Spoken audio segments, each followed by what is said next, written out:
그들에게 생각지도 못한 일이 벌어진 건 올해 4월입니다.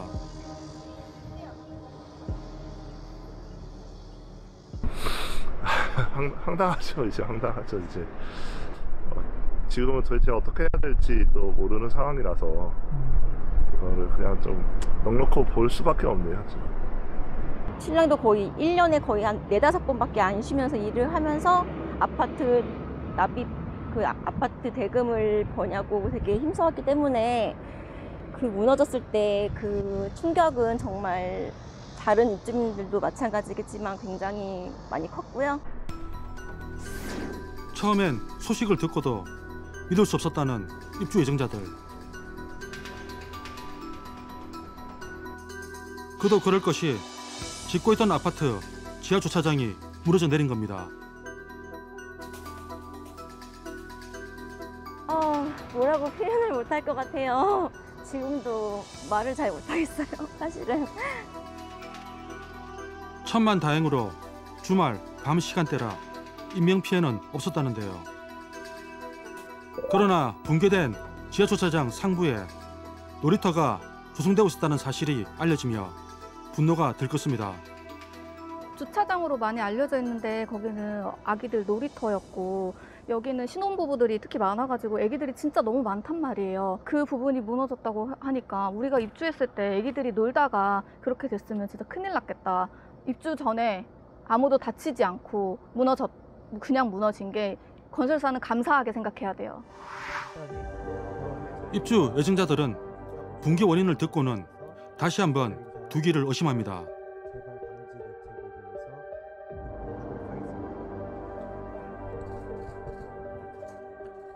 최초에 이게 지금 구조체고요. 구조체의 지하 1층, 2층 부분이 있고 지금 빨간색으로 된 부분이 붕괴되는 부분입니다. 공사를 할 때 이 슬라브의 내부를 보면 이 좌측 부분에는 이렇게 상하부 철근을 연결하는 전단 보강근들이 실제 시공이 됐었고요. 그러면 우측 부분에는 전단 보강근이 설치가 되지 않았습니다. 철근이 부족한 상황에서 설계값보다 많은 토사가 적재되며 큰 하중이 가해졌고 결국 무게를 이기지 못하고 붕괴된 것.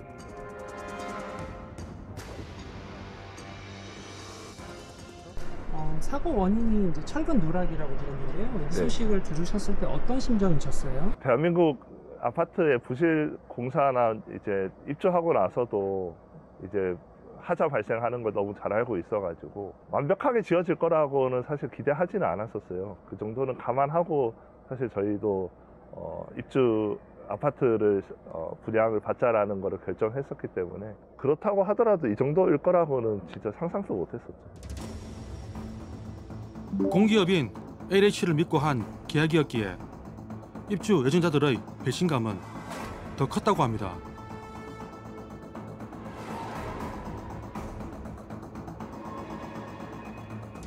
그러니까 여기 청약을 넣어야 되겠다라고 했던 이유 중에 하나가 어쨌든 LH고 튼튼하게 지어주고 나라에서 하는 건데 장난은 없겠다. 그리고 시공사가 GS였잖아요. 우리나라 대표하는 이제 건설 회사가 장난을 치겠냐 싶었던 마음이 컸는데 그만큼 지금은 되게 그런 배신감이 엄청나죠.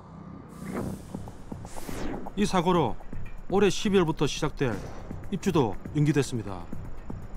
저도 그렇고 다들 입주 계획 2023년도의 계획을 12월 입주 계획에 다 맞춰놨어요. 아이들 전학도 다 밟아놓고 어린이집 밟아놓고 뭐 직장도 밟아놓고 모든 걸 다 여기 초점 맞춰놨기 때문에 이게 다 엉클어졌거든요. 근데 여기에 대한 어떤 뭐 구체적인 보상이나 거주 대책 이런 게 아직도 나와 있지 않습니다. 저희가 지금 무너진 지가 4개월이 넘었고 전면 재시공을 하겠다 한 지가 45일이 넘었는데도 LH고 GS고 어떠한 구체적인 방안을 저희 입주민한테 얘기한 적이 없습니다.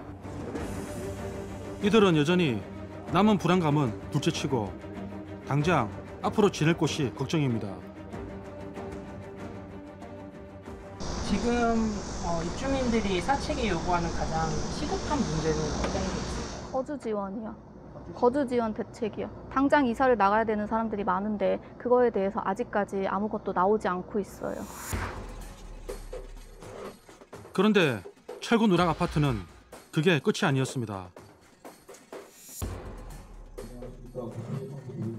2017년 이후에 LH가 무량판으로 발주하여 시공사를 선정한 91개 단지 중에 15개 단지에서 기둥 주변에 보강 철근이 부족한 것으로 나타났습니다. 사고를 계기로 LH가 발주한 아파트에 대한 안전점검을 실시한 결과 철근 누락 부실이 무더기로 적발된 것. 이 중 일부는 이미 주민들이 입주를 마친 상태였습니다.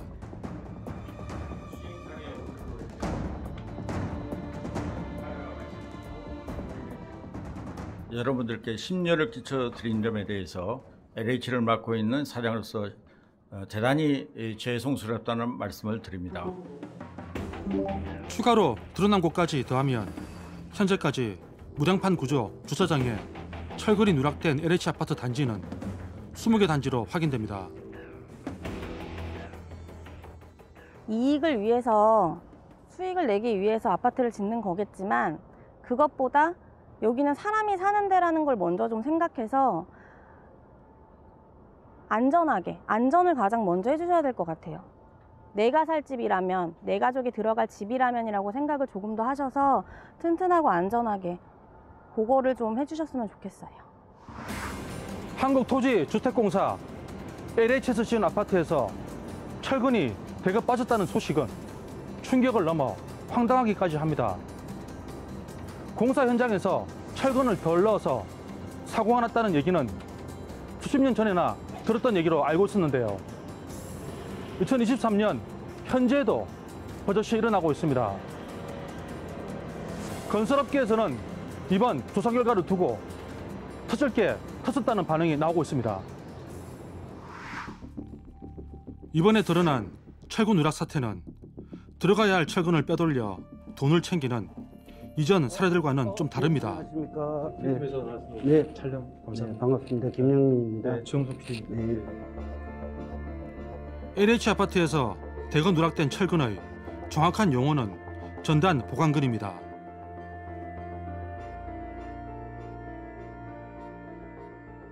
기둥 위에 휨에 저항하기 위해서 이런 회색의 철근이 하부에 깔리고 나중에 또 상부에도 깔리게 되겠죠. 근데 그 사이에 이런 빨간색의 전단 보강 철근이 필요합니다. 이 전단 보강 철근은 이 무량판 슬라브가 기둥을 뚫고 내려오는 걸 막기 위해서 이 빨간색의 전단 보강 철근이 필요한 것이죠. 그러니까 기둥에 집중되는 하중을 견딜 수 있게 하는 핵심적인 부품이 전단 보강근입니다.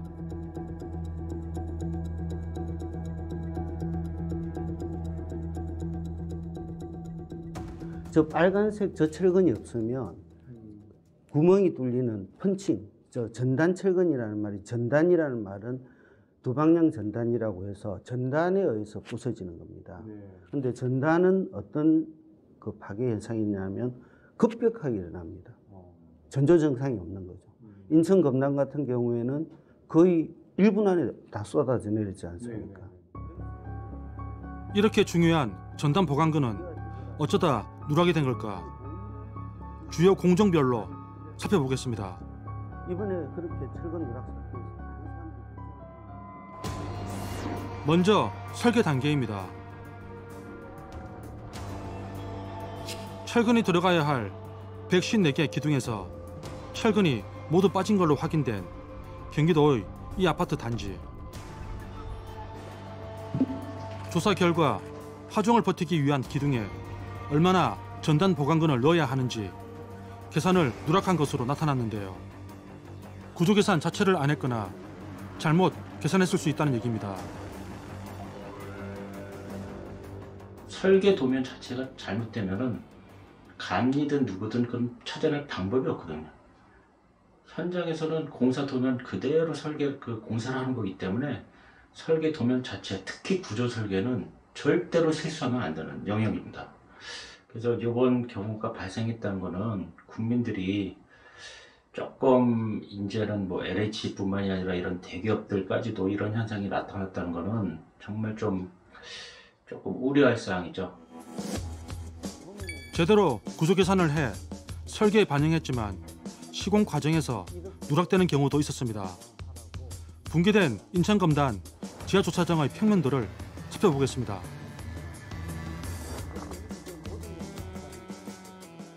이번에 이쪽은 도면상에서 누락이 되어졌고 이쪽 일부는 저기 시공 과정에서 누락이 되어졌습니다.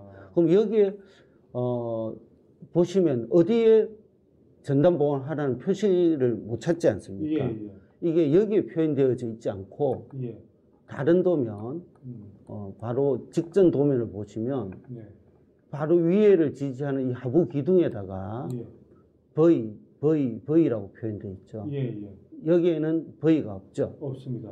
여기에도 V가 없죠. 다 없죠. 그럼 여기에는 이제 시공을 안 했고 여기에는 V가 여기 있고 여기 있지만 이게도 시공을 안 했고 근데 이 도면을 보고 과연 어디에는 필요하고 어디에는 안 필요하다는 걸 알 수 있으려면 이 큰 도면 중에서 여기 오른쪽 자세히 여기 아주 작게 컬럼 리스트, 컬럼 사이즈, 기둥 크기는 아까 보시는 그 리스트를 참조하고 이 기둥 네임에 V가 들어가는 기둥은 전단 보강이 필요하다. 이거 한 줄 안 보면 이거 V가 나오면 뭐지나 모르겠어 그냥 아무것도 안 넣고 넣을 수도 있지 않습니까? 이게 전문적이긴 한데 저 같은 사람은 잘 모르는 건데 평면도 보고 또 그쪽 전문가들도 다 있으니까 판단할 수 있는 게 아닌가요? 그러니까 이게 보면 일반인은 당연히 모르겠죠. 그래도 한국 사람이기 때문에 이 글은 읽을 수 있지 않습니까? 그렇죠. 저거는 보면 알 수 있을 것 같아요. 그런데 지금 건설 현장에는 저 철근을 까시는 분은 90%가 외국인 노동자입니다.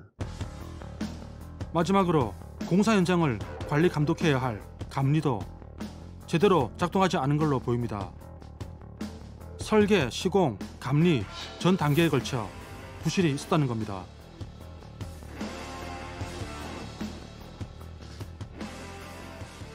시공사, 시행사, 감리 이 세 가지가 다 문제가 발생해서 저희처럼 이런 말도 안 되는 붕괴 사고가 일어났는데 이 세 곳을 다 감시할 수 있는 되게 엄격한 체제가 있어야 된다고 생각하고요. 또 이런 붕괴 사고나 이런 건설적인 이런 사람의 안전에 관련된 일에서 접촉하는 일을 했을 때 굉장히 엄격한 행정 처분이 있어야 된다고 생각합니다. 그런데 적발된 케이스를 좀 더 들여다봤더니 이상한 점이 발견됐습니다.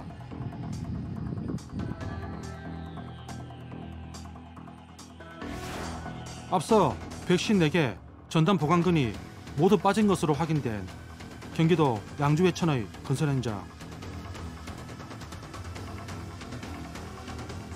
확인 결과 설계와 감리를 맡은 업체에 과거 LH 고위직 출신 인사가 다수 포진해 있었습니다.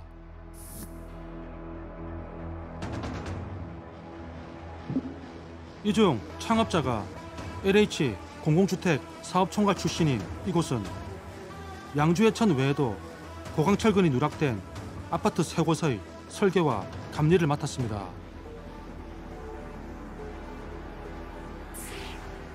이번엔 지하주차장 기둥 가운데 12개에서 철근이 빠진 파주 운종 현장의 감리업체를 추적해봤습니다.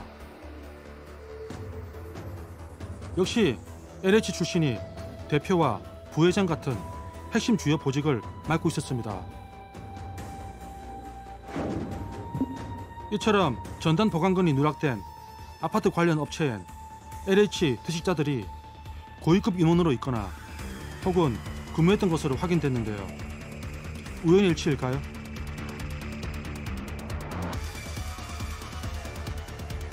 물론 LH 출신을 영입했다는 이유만으로 특혜를 단정 지을 수는 없습니다. 매년 몇백 명씩 은퇴를 하고 나가거든요.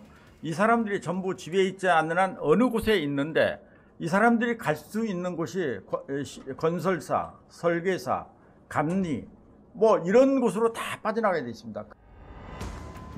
워낙에 조직이 방대하고 퇴직자가 많다 보니 대한민국 건설에 관련된 거의 모든 회사엔 LH 출신들이 있고 이를 특혜로만 볼 것은 아니라는 건데요. 그럼 이건 어떻게 설명할 수 있을까? 2015년도에는 정관업체가 56% 정도 가져갔는데 2020년도에도 계속해서 이 50%대가 유지되고 있는 것을 보실 수가 있습니다. 그래서 이 총 비율을 따져봤을 때 536건 중에 297건, 그러니까 약 55.4%를 정관업체가 가져가신 것으로 그렇게 보실 수가 있고요. 경실련이 LH 설계 용역 수의 계약 536건을 분석한 결과 상당 부분을 LH 출신을 영입한 업체가 가져가는 걸로 나타났습니다.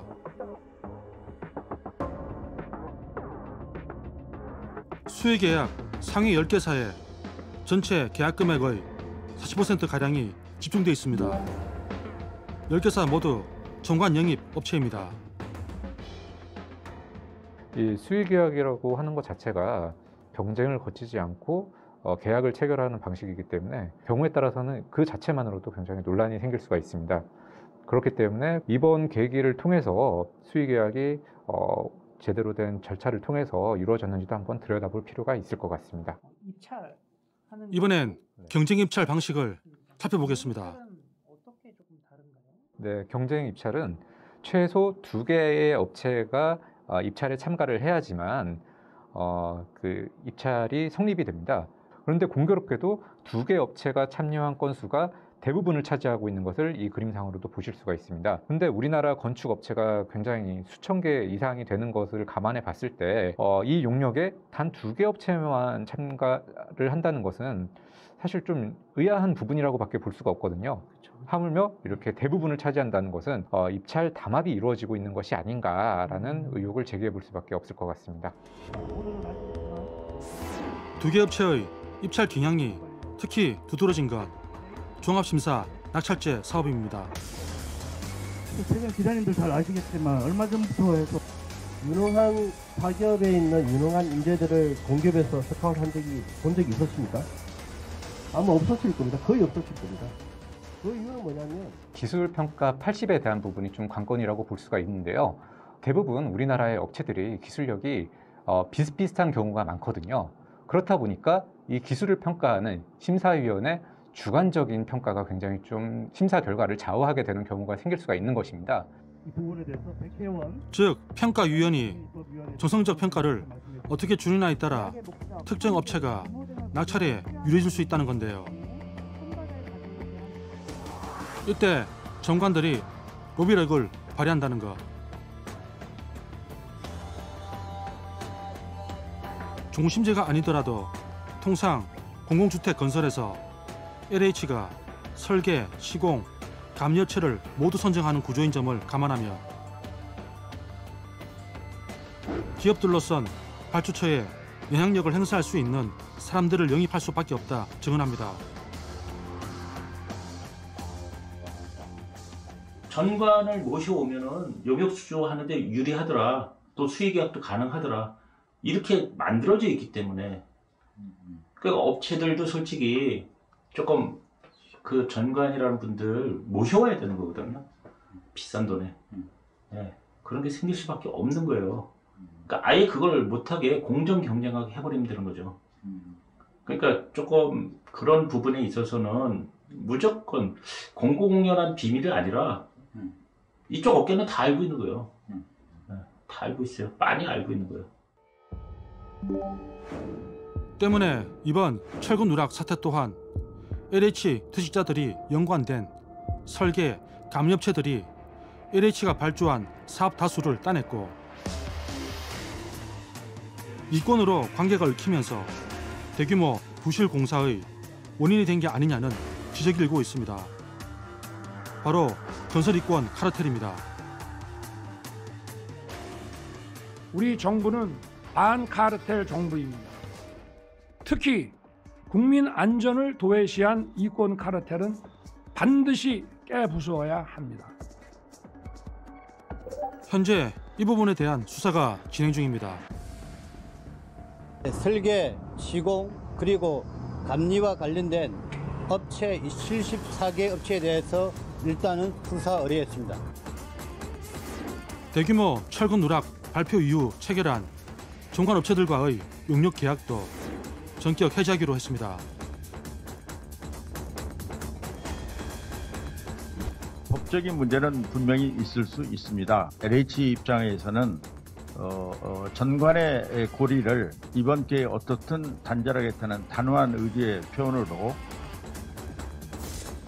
이 밖에도 설계 감리 용역업체 선정 시 LH 퇴직자 명단을 의무적으로 제출하는 등 종환 입찰 배제를 위한 내규를 즉시 개정하고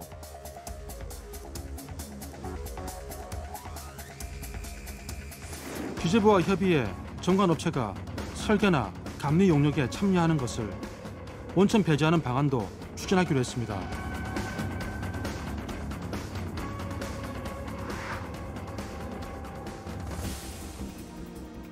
물론 부실 원인을 카르텔의 문제로만 치부할 수는 없습니다.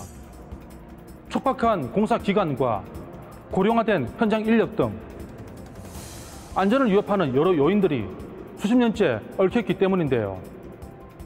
때문에 건설이권 카르텔 혁파와 함께 이런 오래된 관행들을 뿌리 뽑지 않는다면 철근 누락 사태는 다시 재발할 수 있습니다. 지어진 지 15년 된 서울의 한 아파트.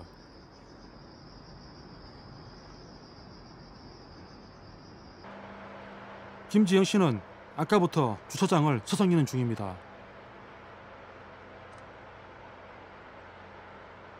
블로그에 나와 있는 무량판 아파트 지하 주차장이 있더라고요. 그래서 그 구조랑 저희 아파트 지하 주차장 구조랑 같은지 사진으로 보고 비교하고 있었습니다.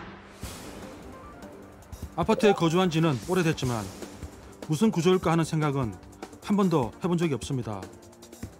최근 뉴스를 접하며 걱정되는 마음이 컸다는데요. 당연히 브랜드 아파트니까 잘 지었겠지 하고 의심을 하지 않고 살고 있었는데 지금 뉴스나 이런 데 나오는 아파트들도 다 브랜드예요. 근데 그렇기 때문에 무조건 믿으면 안 되겠다 하는 이제 의심이 싹 트고. 무량판 구조라고 한다면 어떨 것 같으세요? 그렇다고 한다면 너무 걱정이 되죠. 김 씨와 같이 무량판 구조에 불안감을 느끼는 사람들이 늘며 셀프 확인법이 주목을 받고 있습니다. 지금 저희 아파트 같은 경우는 쭉 길게 기둥이 있고 그다음에 기아집 지을 때 필요한 그 보 같은 게 이렇게 연결이 돼 있고요. 그다음에 위에 슬래브를 쭉 지붕을 덮은 구조라서 제가 보기에는 저희 아파트는 라면식 구조예요. 직접 이렇게 내려와서 확인해 보시니까 좀 어떠세요? 좀 많이 안심이 되는 것 같아요. 그래도 무량판이 아닌 것만으로도 좀 안심이 돼서 무량판 뉴스를 볼 때마다 이제 우리 집하고는 약간 상관이 없겠구나 하고 좀 편안한 마음으로 볼 수 있을 것 같아요. 최근 관심이 집중된 무량판 구조란 보호 없이 기둥만으로 천장을 지탱하는 구조를 말합니다. 보를 한자로 하면은 대들보를 한자로 하면 량이거든요. 량. 그래서 무, 없을무에 대들보량 해서 무량. 그래서 무량판 구조. 그렇구나. 예. 보가 없는 구조란 뜻이군요. 예. 아까 그 빨간색 보고하고. 그렇군요. 수평 구조 자재인 보가 없는 상태에서 기둥이 직접 슬래브를 지지하는 만큼 시공 속도가 빠르고 공간 효율성을 확보할 수 있다는 게 장점.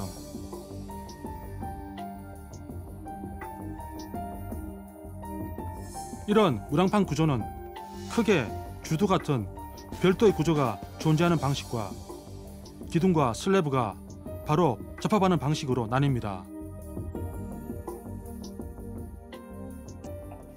이 슬래브가 그냥 하면 구멍이 뽕 빠져버리니까 이 부분을 좀 더 두껍게 하는 거예요. 초록색 부분. 두껍게 해서 이렇게 하는데 이렇게 할 경우에는 콘크리트, 아까 제가 말씀드린 콘크리트가 위에 하중을 다 지지를 합니다.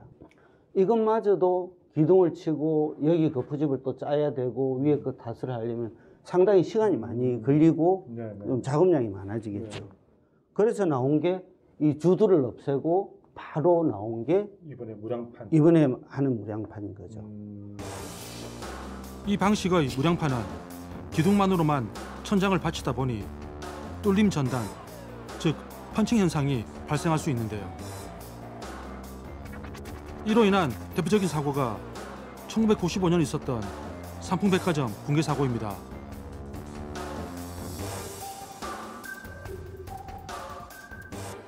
그 무량판 구조로 만들면은 위에 그 지탱할 수 있는 무게가 딱 정해져 있어요. 그거를 그 슬라브 위에 무게가 기존의 이제 건물 자체 무게를 우리는 데드로드라고 그러고, 거기에 사람이나 뭐 차량이나 이런 게 왔다 갔다 하잖아요. 그걸 라이브로드라고 그럽니다. 근데 삼풍백화점은 그 위에 증축을 했습니다. 10개월에서 그 데드로드, 고정되어 있는 데드로드가 확 늘어난 거예요. 그러면서 윗부분부터 무너지기 시작하면서 밑에까지 연속으로 다 무너진 거죠. 그러니까 위에 부분이 눌리면서 한 개층 무너지니까 또 그 두 개층 무게가 또 그 다음 층 누르는 거고, 계속 연속으로. 이처럼 설계와 시공에 각별한 주의가 필요하지만 건설 현장에선 이해도가 부족한 경우가 많다고 합니다.